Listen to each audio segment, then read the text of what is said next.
इसमें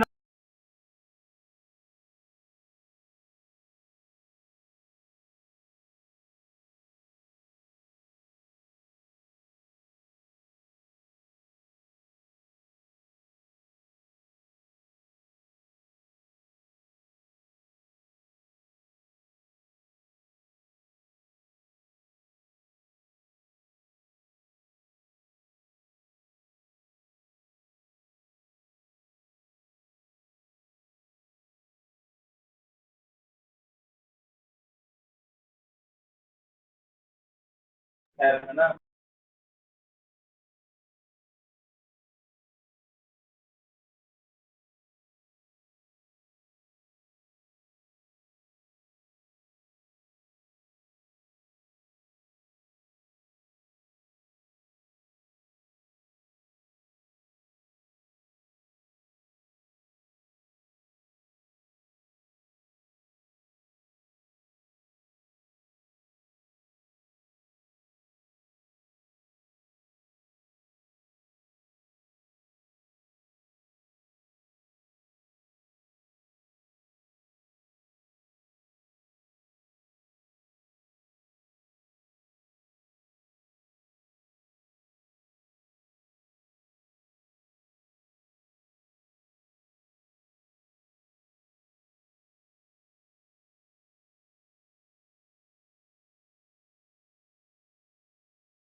Good morning, all of you.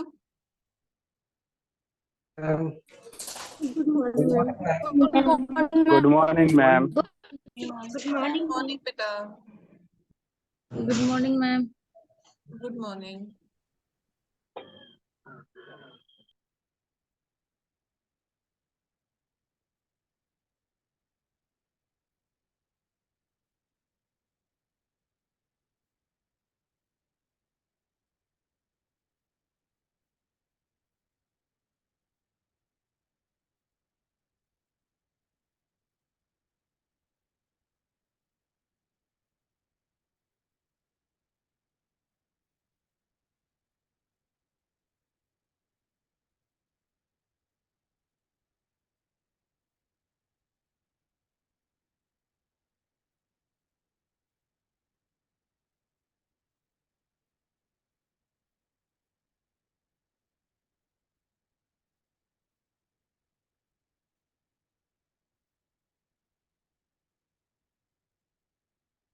Hi guys, welcome to my channel Education File और राजीव।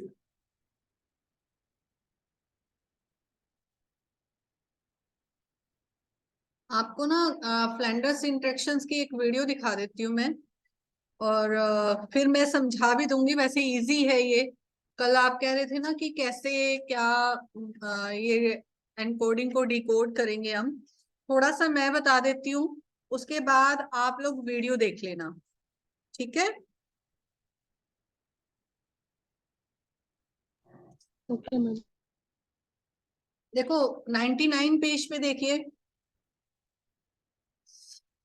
यहाँ पर देखो हमने ये जोड़े बनाए हुए हैं, युग्म बनाए हुए हैं। 10 का 4, 4 का 5, 5 का 3। ये तो आ गया आपको समझ, सबको आ गया था। यहाँ तक सबको आ गया था ना कि 10 ऊपर लगाने, फिर सेम इक्वल करने के लिए मैंने कहा था कि ऊपर 10 लगाने, नीचे 10 आ जाएगा। बोलो भाई। जी मैम। तो अब इसमें देखो यहाँ क्या करना है। 10 का 4 यानी 10, ये ऊपर वाली तो वो चली जाती है रो, और नीचे वाले क्या चले जाते हैं, हॉरिजेंटल क्या चले जाते हैं, कॉलम चली जाती है। तो 10 का 4, 10 10 यानी 10 देखना है, फिर 4 के कॉलम में 1 लगाना है हमें टैली करने के लिए। फिर 4 का 5, 4 रो के 4 कॉलम के अंदर 5 रो के अंदर हमने 1 लगाना है। इस तरह से हमने सारी जो डिजिट हैं वो फिल कर लेने हैं और टैली कर लेना है। फिर उनका हमने टोटल कर देना है।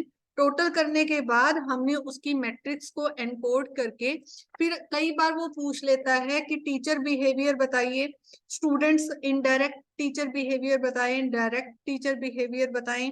और डायरेक्ट टीचर टॉक में क्या होगा, जैसे यहाँ देखो 101 पे दे रखा है आप लोगों को, 1 से 7 तक का कुल जोड़ कर देना है आप लोगों को। 1 to 7 तक का आप देखो, 1 to 7 तक का टोटल करके 2 3 4 5 6 7 8 आ जाएगा इसका। 8 मल्टीप्लाई 100 और इसका टोटल क्या आया, 11 आया है। और नीचे डिवाइडेड बाय 11, इस तरह से आप इसकी परसेंटेज निकाल लोगे और इस तरह से आप इसका रेशो निकाल सकते हो। और इस तरह से आप सबको, आपको पूरा का 10 रेशो आप निकाल सकते हो, जिसके अंदर 1 to 10 और स्टूडेंट का निकालना है तो 8 to 9 आ जाएगा। इनडायरेक्ट वे बिहेवियर रेशो निकालना है तो 1 to 4 हो जाएगा। डायरेक्ट निकालना है तो 4 to 7 हो जाएगा। इस तरह से आप हर किसी का रेशो जो है वो निकाल सकते हो। अभी मैं एक वीडियो शो करती हूँ, आपने फ्लैंडर्स इंटरेक्शन की स्टार्टिंग से तो नहीं देखनी होगी वीडियो, बाकी तो मैंने समझा दिया आप लोगों को।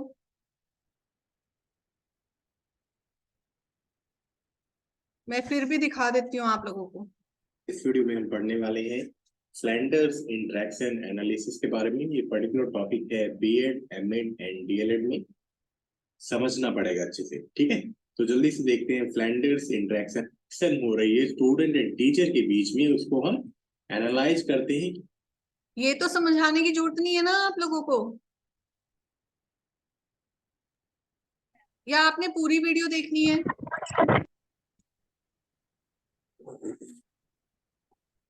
बोलो भाई, दिखा दीजिए मैम पूरी। चलो देखिए आप सब। कि उसकी टाइप क्या है, कितनी बातचीत हो रही है, कितना इंटरेक्शन हो रहा है, ठीक है। तो ये पर्टिकुलर मॉडल दिया था डॉक्टर नेट ए फ्लैंडर्स ने 1959 में, जब ये यूनिवर्सिटी ऑफ मिनेसोटा में थे। और ये चेक क्या करना चाहते थे, ये चेक करना चाहते थे कि सोशल इमोशनल क्लाइमेट का या सामाजिक भावनात्मक वातावरण का स्टूडेंट के एटीट्यूड पे और स्टूडेंट की लर्निंग पे क्या फर्क पड़ता है, ठीक है। इसको Flanders interaction analysis system FIAS या Flanders interaction analysis categories system FIACS भी कहते हैं। और ये डेवलप इसलिए किया गया था ताकि हम कैटेगराइज कर सके कि किस प्रकार की बातें हो रही, कितनी टाइप की बातें हो रही हैं और उनकी क्वांटिटी कितनी है, उनका नंबर कितना है, ठीक है। सभी को हम कैटेगराइज कर सकते हैं, जो भी वर्बल इंटरेक्शन हो रहा है क्लासरूम में, ठीक है। और जो भी हमारे पास डाटा आता है देन हम उसको मैट्रिक्स में प्लॉट कर देते हैं। मैट्रिक्स होती है इस तरह की, है ना, तो उसको हम फिर प्लॉट कर देते हैं और फिर उसको एनालाइज करते हैं, उसको फिर इंटरप्रेट करते हैं और टीचर को बताते हैं एज ए फीडबैक कि कहाँ पे क्या चीजें सुधारने की जरूरत है, ठीक है। तो जो भी रिजल्ट आता है उससे हमें पता चलता है कि कितनी बातें हो रही, किस तरह की बातें हो रही हैं क्लासरूम के अंदर। तो जो भी फ्लैंडर्स इंटरेक्शन एनालिसिस है, ये बहुत ही ज्यादा सिस्टमेटिक ऑब्जर्वेशन होती है इसमें, ठीक है। बहुत अच्छे से हम सिस्टमेटिक वे से ऑब्जर्व करते हैं टीचर और स्टूडेंट के इंटरेक्शन को, और उसको कोडिंग सिस्टम के जरिए हम उसको लिखते रहते हैं ताकि हम उसको एनालाइज कर सकें और टीचर की परफॉर्मेंस को, टीचर स्टूडेंट इंटरेक्शन को और ज्यादा बेहतर किया जा सके। तो सिंपल सा यही है, इसमें हम इंटरेक्शन को एनालाइज करते हैं, ठीक है। सिंपल सा, कोई मुश्किल चीज नहीं है। तो इसमें होता क्या है, क्लासरूम चलती रहती है और एक ऑब्जर्वर कहीं पे भी बैठ के पूरे क्लासरूम को मॉनिटर करता है। मॉनिटर इन द सेंस जो भी कन्वर्सेशन हो रही है उसको कोडिंग फॉर्मेट में लिखता रहता है। तो सभी कैटेगरीज के लिए कोड दिए गए हैं, मैं आगे बताऊंगा अभी। तो ऑब्जर्वर क्या करता है, उसको एज ए कोड लिखता रहता है, ठीक है, सीक्वेंस में। बाद में उसको फिर और प्रोसेस होती है जो कि हम पढ़ने वाले हैं अगली स्लाइड्स पे। तो चलो, जो भी क्लासरूम बिहेवियर है ना, उसको हम 3 कंपोनेंट में डिवाइड कर सकते हैं। पहला कंपोनेंट क्या है, टीचर्स टॉक है। इसमें टोटल 7 कैटेगरीज हैं, 4+3 हम नेक्स्ट स्लाइड पे पढ़ेंगे। देन है स्टूडेंट टॉक। स्टूडेंट टॉक्स में 2 कैटेगरीज हैं। देन है एक कैटेगरी दी गई है साइलेंस, पोज एंड कंफ्यूजन को। जब ऐसी स्थिति होती है तब हम उसको साइलेंस, पोज और कंफ्यूजन में कोड कर सकते हैं। तो टोटल 10 कैटेगरीज होती हैं। तो चलो, हमें पता है कि टोटल 10 कैटेगरीज होती हैं। टीचर्स टॉक में 2 कैटेगरीज होती है, इनडायरेक्ट टीचर टॉक और इन्फ्लुएंस या रिस्पॉन्स। पहला है एक्सेप्ट फीलिंग, कि बच्चा जो भी बता रहा है उसको एक्सेप्ट करना और उसको पनिश नहीं करना, ठीक है। जो भी बता रहा है उसको सुनना। तो अगर ये हो रहा है तो जो भी ऑब्जर्वर होगा उसको लिख देगा 1, उसको 1 कोड कर देगा। ओके, देन है प्रेज और एनकरेजमेंट। प्रेज और एनकरेजमेंट में क्या है कि प्रेजिंग वर्ड्स जैसे कि गुड, एक्सीलेंट, गो ऑन, ये भी क्या है प्रेज में आते हैं, एनकरेजमेंट में आते हैं। और ऐसी बातें हो रही हैं 3 सेकंड के अंदर, क्योंकि 3-3 सेकंड में कोड लिखने होते हैं। ठीक है, तो जब ऐसी बातें हो रही देन ऑब्जर्वर इसको कोड कर देगा एज ए 2। क्लियर है?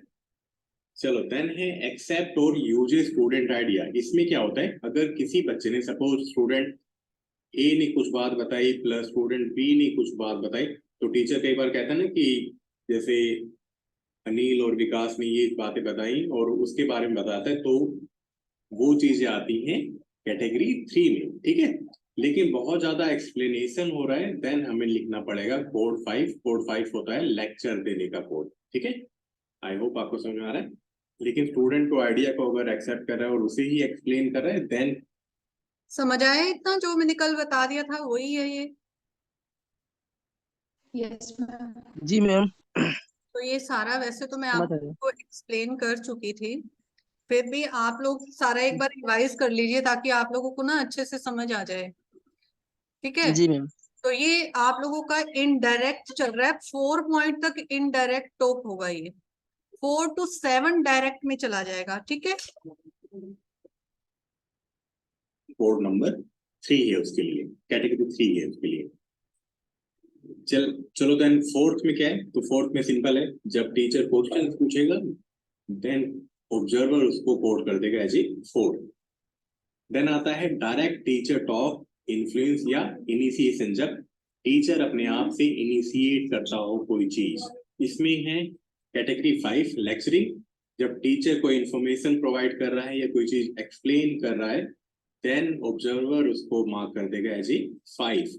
देन है कैटेगरी 6 गिविंग डायरेक्शंस, तो इसमें क्या क्या आता है कि open your book, solve this question, solve that question, solve this exercise, तो इस तरह की चीजों को कोड कर देगा ऑब्जर्वर एज ए 6। ठीक है, और ये सभी चीजें पहले सीक्वेंस में लिखता रहेगा ऑब्जर्वर, बाद में उसको एनालाइज करेगा।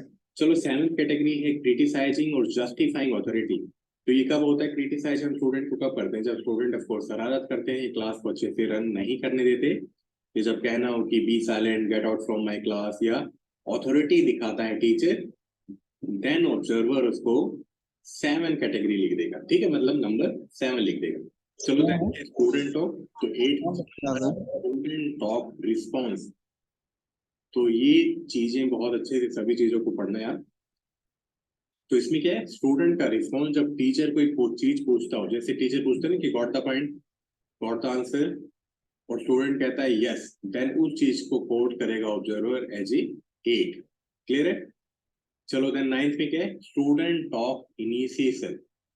इसमें क्या है, स्टूडेंट कोई भी एक्सप्रेशन इनिशिएट कर रहा है, जैसे किसी आइडिया को, किसी टॉपिक को, किसी ओपिनियन को इनिशिएट कर रहा है। ऐसा कब होता है, टीचर ने पूछा नहीं है उसके बारे में, लेकिन कई बार बच्चे खुद से ही बोलने लगते हैं, है ना। सपोज हमने पॉल्यूशन पे बात करी और कोई स्टूडेंट खड़ा होकर कहने लगे कि हाँ पॉल्यूशन सर बहुत दिक्कत हो रही है, कल बहुत ज्यादा पॉल्यूशन था, फॉग था, मुझे सांस लेने में दिक्कत हो रही थी। तो इस तरह की बातों को ऑब्जर्वर मार्क कर देगा as a 9। Getting my point? यहाँ पे पूछा गया है टीचर के बारे में खुद से, यहाँ पे नहीं पूछा गया है, लेकिन स्टूडेंट अपने आप कोई बात इनिशिएट कर रहा है। Getting my point? चलो, अगर क्लास में साइलेंस है, पोज है, या किसी तरह का कंफ्यूजन है, देन ऑब्जर्वर उसको 10 कोड लिख देगा। ठीक है, तो बहुत सिंपल है यार। चलो, अब होता क्या है, ऑब्जर्वर को बहुत ज्यादा ट्रेन करना होता है ताकि वो बहुत अच्छे से ऑब्जर्व कर सके जो भी इंटरेक्शन हो रही है, और एक्यूरेट कोडिंग प्रोवाइड कर सके। ठीक है, क्योंकि सभी बातों को कोड में लिखना या कैटेगरी में लिखना बहुत ज्यादा इजी नहीं है, इसके लिए प्रॉपर ट्रेनिंग की जरूरत होती है। ऑब्जर्वेशन कैसे हो सकती है, डायरेक्टली हो सकती है, या तो हम क्लास में बैठ जाएं या कोई रिकॉर्डेड वीडियो देख ले। ठीक है, चलो, ऑब्जर्वर क्या करता है, सभी कैटेगरी को 3-3 सेकंड के बाद लिखता रहता है, मतलब जिस तरह की बातें हो रही हैं, जिस तरह का कम्युनिकेशन हो रहा है, उसको हर एक 3 सेकंड में लिखता रहता है। सपोज 1 मिनट की अगर हमें ऑब्जर्वेशन करनी है, तो उसमें 20 टैलीज हो जाएंगी। ठीक है, और सभी टैलीज को हम सीरीज में लिखते हैं, बाद में उसको फिर और प्रोसेस करते हैं। ठीक है, तो जो भी सीरियल नंबर्स हैं कैटेगरीज का उनको रिकॉर्ड कर देते हैं, जिस तरह की बातें होती हैं कैटेगरी के अकॉर्डिंग उनको हम रिकॉर्ड करते रहते हैं। ऑब्जर्वर किसी भी इंटरेक्शन को एक सर्टेन पीरियड के टाइम के अकॉर्डिंग ऑब्जर्व कर सकता है, 1 मिनट 2 मिनट 5 मिनट के लिए। चलो अब नेक्स्ट में क्या होता है, तो ये सभी 10 कैटेगरीज हैं। 10 कैटेगरीज के बेस पे जो भी ऑब्जर्वर होगा उसने जिस तरह से ऑब्जर्वेशन करी होगी वो सीक्वेंस में सभी चीजों को लिख देता है कि कैसी बातें हो रही हैं, ठीक है।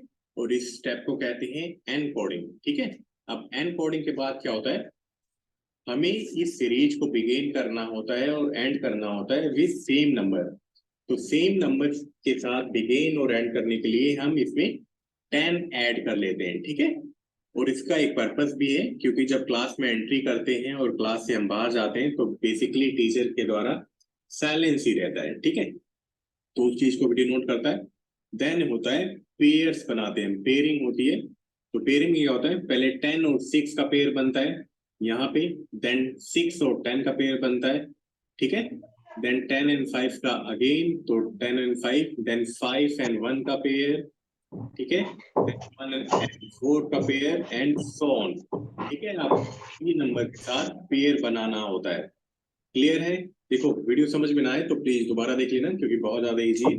बस आपको थोड़ा कंसंट्रेट के साथ सुनने की जरूरत है, समझने की जरूरत है, ठीक है। अब क्या होगा, हम जो भी पेयर्स आए हैं इनको हम मैट्रिक्स में फिट करेंगे। 10 × 10 की मैट्रिक्स। तो जो हॉरिजॉन्टल बार होते हैं इनको कहते हैं रो, और जो वर्टिकल बार होते हैं इसको कहते हैं कॉलम। और इस पूरे स्टेप को कहते हैं डिकोडिंग, जब हम पेयर्स को मैट्रिक्स में एंटर करते हैं, ठीक है। तो जो भी हमारे पास पेयर आया है, सपोज करो 10, तो यहाँ पे हम 10 को देखेंगे और 6 को हम एंटर करेंगे यहाँ पे। अभी यहाँ पे हम यही मार्क करते हैं, और इसके बाद एक और मैट्रिक्स बन सकती है जहाँ पे हम जो भी मार्किंग आई है ना उसको सिंपलर फॉर्म में लिख दें, ठीक है, 2 लिख दें या इसको 1 लिख दें। तो अभी तो ऐसी ही मार्किंग होती है, बाद में हम एक और मैट्रिक्स बना के उसको ऐड कर सकते हैं। डाटा कम है तो यहीं पे ऐड कर सकते हैं, नो डाउट। लेकिन जब बहुत ज्यादा ऑब्जर्वेशन होती है तब फिर दूसरी मैट्रिक्स बना सकते हैं जहाँ पे इनको भी फर्दर सिंपलर फॉर्म में लिखा जा सकता है, ठीक है। चलो 10 का 6 हमने यहाँ पे एंटर कर दिया, ठीक है। देन 6 का 10, तो यहाँ पे 6 देखेंगे और इसका हम देखेंगे 10th नंबर, तो इसको यहाँ पे एंटर कर देंगे। देन अगेन 10 का 5, तो यहाँ पे 10 और इसका 5, देन 5 का 1, तो यहाँ पे देखेंगे 5 और 5 का 1, देन यहाँ पे 1 का 4, तो ये 1 और इसका 4, देन 4 का 8, तो ये है 4 और इसका 8, ये दो दिक्कत कहीं पे और भी एंट्री होगी। देन 8 का 8, यहाँ पे 8 और इसका 8, ठीक है। देन 8 का 2, ये 8 इसका 2, ठीक है। देन 2 का 3, तो 2 ये रहा और 3 ये रहा। देन 3 का 6, तो 3 ये रहा और इसका 6, ठीक है। देन 6 का 4, तो अगेन 6 यहाँ पे और इसका 4 यहाँ पे। देन 4 का 8, तो 4 यहाँ पे और इसका 8 यहाँ पे, तो 2 बार हो गया ना, 2 बार आया था ये। देन 8 का 9, तो ये 8 है और इसका 9 यहाँ पे। देन 9th का 7, तो 9th ये रहा और इसका 7 ये रहा। देन अगेन 7 का 10, तो 7 ये रहा और इसका 10 ये रहा। अब क्या करते हैं, हम सिंपली कुछ नहीं करते, इसको हम ऐड कर लेते। तो यहाँ पे 1 आ गया, यहाँ पे 1 है, 1 आ गया एंड सो ऑन। तो हम सभी को लिख देंगे यहाँ पे और इनका हम टोटल कर लेंगे, ठीक है। और टोटल क्या होना चाहिए, इसका टोटल और इसका टोटल, मतलब जो भी नीचे है ना इसका टोटल सेम होना चाहिए। तो हमारे पास आया 15। तो ये थी फ्लेंडर इंटरेक्शन एनालिसिस की मैट्रिक्स। बहुत सिंपल है, आई होप आपको समझ में आया होगा। अब कई बार पूछ लेता है कि परसेंटेज कितना है, कि टीचर स्ट्रोक कितना परसेंटेज हो रहा है, टीचर बिहेवियर कितना है। तो टीचर की कैटेगरी हमें नोट करनी है, 1 to 7 होती है, उसका जितना टोटल होगा उसको 100 मल्टीप्लाई कर देंगे और जो भी टोटल कैटेगरीज कम आए ना उसको डिवाइड कर देंगे। कैसे, देखो टीचर्स की कैटेगरी इतनी है, ठीक है। अब इसको ऐड कर लो, 1 2 3 5 6 8 एंड 9, तो 9 कैटेगरी है टीचर की। तो इसका सम हो गया 9 × 100 और टोटल था हमारा 15। तो जब हम इसको सॉल्व करेंगे तो हमारे पास आ जाएगा 60। तो 60% टीचर टॉक हो रही है अगर पूछ ले चिल्ड्रन टॉक कितना हो रहा है या स्टूडेंट टॉक कितना हो रहा है, तो अगेन 8 एंड 9 कैटेगरी है स्टूडेंट टॉक की, तो 8 एंड 9 कैटेगरी में कितना सम है, 3 + 1, ठीक है 4, तो ये 4 × 100 अपॉन में 15, तो 26.66 आ गया, ठीक है। अगर पूछ ले साइलेंस कितना परसेंटेज है तो सिंपल सा है, और अगर पूछ ले साइलेंस कितना परसेंटेज है तो साइलेंस के लिए यहाँ पे कितना टोटल है, यहाँ पे है 2, तो हम क्या कर देंगे 2 × 100 और अपॉन में 15, तो कितना आ गया ये 200 अपॉन में 15, तो ये 13.33 आ जाएगा, ठीक है। तो आई होप ये अच्छे से क्लियर हो गया होगा। चलो देन है एडवांटेजेस क्या हैं, फायदे क्या हैं, तो ये बहुत ही ज्यादा रिलायबल है, जिस पे विश्वास किया जा सकता है, और इसमें सिस्टमैटिक ऑब्जर्वेशन होती है, एक सिस्टमैटिक वे से हम चीजों को ऑब्जर्व करते हैं, ठीक है। डिटरमाइन करता है कि ओवरऑल इंटरेक्शन कैसी हो रही है टीचर और स्टूडेंट के बीच में, या कैसा बिहेवियर है, ठीक है। ट्रेनी टीचर्स का बिहेवियर सुधारने में भी हेल्प करता है, उसको इम्प्रूव करने में हेल्प करता है, कैसे, क्योंकि हम फीडबैक प्रोवाइड करते हैं एनालिसिस की बेस पे, तो जो भी बिहेवियर्स हैं उनको हम सुधार सकते हैं, ठीक है। ये है एडवांटेजेस, मेरिट्स। चलो देन है लिमिटेशन या डिसएडवांटेजेस क्या है, तो वर्बल बिहेवियर को इसमें ज्यादा एनालाइज किया जाता है, टीचर बिहेवियर्स को ज्यादा प्रेफरेंस मिला है, स्टूडेंट के बिहेवियर को केवल 2 कैटेगरीज मिली है, ठीक है। पीपल इंटरेक्शन या स्टूडेंट के बीच में कैसे इंटरेक्शन हो रही है उसको ज्यादा जगह नहीं मिली है, बिल्कुल भी नहीं मिली है ना, मतलब स्टूडेंट और स्टूडेंट के बीच में कैसी बातें हो रही है उसको जगह नहीं मिली है।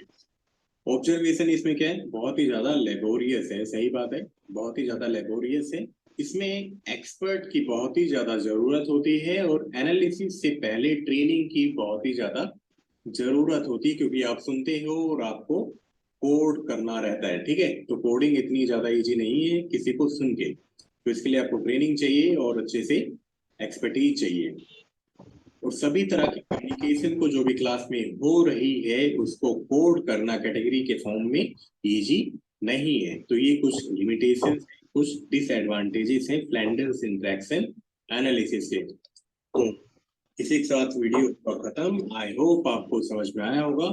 ये कुछ रेफरेंसेस हैं। क्लियर है आप सबको? Yes yes ma'am. अब भी कोई डाउट है तो यस मैम। इसमें 11 में दिया गया है कंस्ट्रक्शन ऑफ इंट्रोडक्शन मैट्रिक्स में 11 में पॉइंट में दिया गया है n = 1 दिया हुआ है टोटल में, ये क्या है? कहाँ पूछ रहे हो सुरेन? हाँ पेज नंबर 100 में टेबल है ना, टेबल में 1 मिनट। उसपे जी, उसके बारे में मतलब नहीं बताया है। बेटा सारा कुछ तो उसने बता दिया, क्या पूछ रहे हो मुझे बताओ। जिस प्रकार में जो टेबल है ना construction of introduction interaction matrix है, हाँ तो ये इस इसमें, टेबल में वर्ग है, इसमें वर्ग है ना जो हाँ इस मतलब 11 10 है इधर, मतलब तो बेटा आपको बनाना, वर्टिकली में जो आप है मेरी 11 है बात ना। सुनो, बनाना आया या नहीं आया? आप एक एक वर्ड यस मैच करोगे, उसने अपने तरीके से समझाया है, बुक में अपने तरीके से है, मीनिंग वही है, आप वैसे ही बनाओगे तो कोई आपको गलत नहीं करेगा, ठीक है। ये जी वर्ग ठीक, है, ये ठीक है, ठीक है। कॉलम और रो तो बता रखी है उसने, अभी वीडियो में कॉलम और रो बताया है तो वो उसने हिंदी में लिखा हुआ है, ठीक है ना। आप इस तरह से ठीक है करने लगे तो आप कुछ नहीं जी। समझ पाओगे। आप छोटे बच्चे मत बनो कि एग्जैक्ट मैडम ने ए फॉर एप्पल, ए ऐसे डंडा ऐसे लगा दिया तो मुझे भी ऐसे ही बनाना है, ऐसा नहीं है। आप अपना दिमाग इस्तेमाल कीजिए, ठीक है। छोटे बच्चे उसको नहीं हो आप, प्राइमरी स्कूल उसको के बना, नहीं हो। हाँ बोलो, इसको बना के देख लो इतना जितना बताया है आप। उतना समझ में आ गया है। तो बेटा सारा ही बता दिया उसने, उतना ही समझ जितना में आ गया, सारा तो बता दिया उसने। वो एक एक पॉइंट थोड़ा ना करके दिखाएगा आपको, एक एक सम थोड़ा ना सोल्व करके दिखाएगा। अगर मैं बताती तो मैं भी ऐसे ही, मैंने स्टार्टिंग में आप लोगों को ये बता दिया है कि 1 से 7 का जोड़ आपको लिखना है, मल्टीप्लाई 100 से करना है, डिवाइड बाय जितना टोटल आएगा उससे करना है। अब ये तो सारे आप ही निकालोगे ना। अब एक एक पॉइंट मैं निकालने लगी और उसको बताने लगी यस तो वो तो पॉसिबल नहीं है। कोई थर्ड फोर्थ क्लास में थोड़ा ना हो कि सम भी मैं सोल्व करके दिखाऊंगी आप लोगों को। ये तो एक अंडरस्टूड सी बात है कि एक बार आप लोगों को समझा दिया, आपने इस तरह से बनाना है।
क्लियर है अब सबको?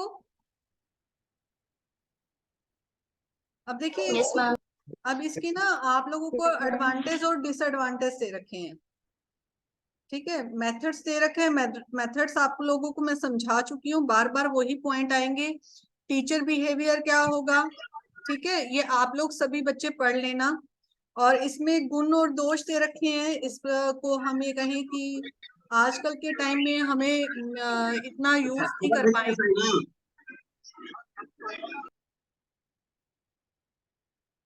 तो इसके गुण दोष पढ़ लेना। अरे न्यूज 21 लाइव कौन है ये?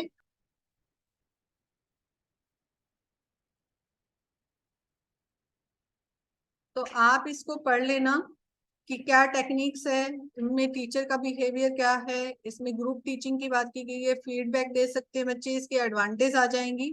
डिसएडवांटेज इसमें ये कह देंगे कि 10 वर्गों में विभाजित है, बार बार हमें कई बार कंफ्यूजन हो सकती है इन पॉइंट्स को नोट करने में, वैलिड नहीं है, इसके अंदर एक्यूरेसी हम सही से नहीं निकाल सकते हैं, ठीक है, समय ज्यादा लगेगा, कठिन है। एक ट्रेन टीचर का, ऑब्जर्वर का होना बहुत जरूरी है, जिसको वो एनालाइज कर सके, उसको एनकोड कर सके, और हर एक 3 सेकंड के बाद चेंज करना और उसको लिखना पॉसिबल नहीं है। तो ये डिसएडवांटेज आ जाएंगे। क्लियर? ये फ्लैंडर्स का था, ये कंप्लीट हो गया। Yes ma'am. और आगे देखिए क्वेश्चन आईसीटी का है। वैसे तो आईसीटी का मीनिंग मैं आप लोगों को करा चुकी हूँ, लेकिन हम कल अच्छे से डिटेल में कल कर लेंगे, ठीक है। Okay ma'am. ओके बेटा।